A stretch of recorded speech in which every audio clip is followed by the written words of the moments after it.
The Indian Constitution is hailed as one of the most comprehensive and progressive constitutions in the world. It not only guarantees individual rights and freedoms but also outlines a robust framework for the functioning of the government. One of the fundamental principles enshrined in the Indian Constitution is the concept of separation of powers. The concept of separation of powers is based on the idea that power should not be concentrated in the hands of a single individual or institution. Instead, it should be divided among different organs of the government to prevent abuse of power and ensure a system of checks and balances.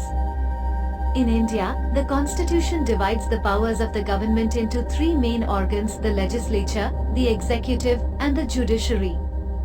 Each organ has its distinct functions and responsibilities, and they are intended to work independently of one another.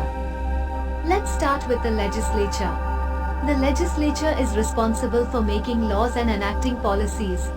In India, the legislature consists of two houses: the Lok Sabha, House of the People, and the Rajya Sabha, Council of States.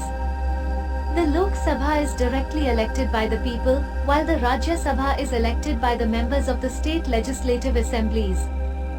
The legislative process involves debates, discussions, and voting on various issues, culminating in the passage of laws. The executive, on the other hand, is responsible for implementing laws and policies. It comprises the President, the Prime Minister, and the Council of Ministers. The President is the head of state, while the Prime Minister is the head of government. The executive is accountable to the legislature and is responsible for carrying out the day-to-day administration of the country. Lastly, we have the judiciary, which is entrusted with interpreting and applying the laws. The judiciary is independent of the other two organs and acts as a guardian of the Constitution. It consists of the Supreme Court, which is the highest court in the country, and various high courts at the state level. The judiciary plays a crucial role in ensuring justice, upholding the rule of law, and resolving disputes between individuals, organizations, and even between different branches of the government. Now, let's delve into the dispute redressal mechanisms and institutions in India. The Constitution provides for a variety of mechanisms to resolve disputes and grievances.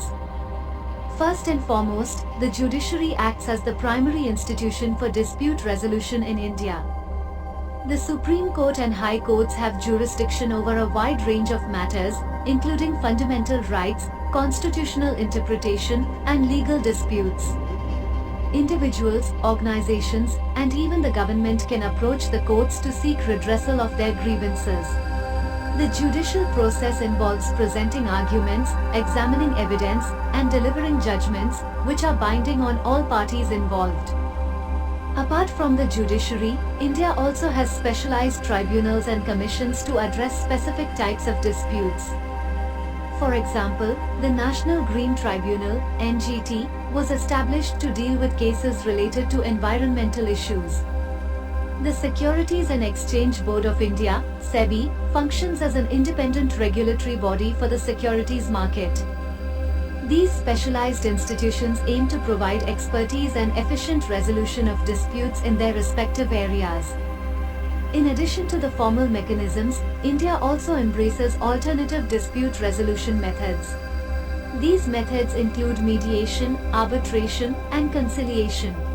These processes allow disputing parties to resolve their conflicts outside the traditional court system. Mediation involves a neutral third party facilitating negotiations between the parties to reach a mutually acceptable resolution. Arbitration involves submitting the dispute to a private arbitrator whose decision is legally binding. Conciliation is similar to mediation but involves more active involvement from the third party in suggesting solutions. India has also set up administrative tribunals to handle disputes arising from public administration. These tribunals, such as the Central Administrative Tribunal (CAT), are designed to provide a quick and efficient resolution of grievances related to government employees, service matters, and administrative decisions. The administrative tribunals aim to address complaints without burdening the regular courts and expedite the resolution process. Lastly, one cannot discuss dispute redressal mechanisms in India without mentioning the role of the Lok Adalats. Lok Adalats, also known as people's courts, are informal dispute resolution forums based on the principle of conciliation. These adalats aim to provide quick and affordable justice by promoting settlement through negotiations and compromise.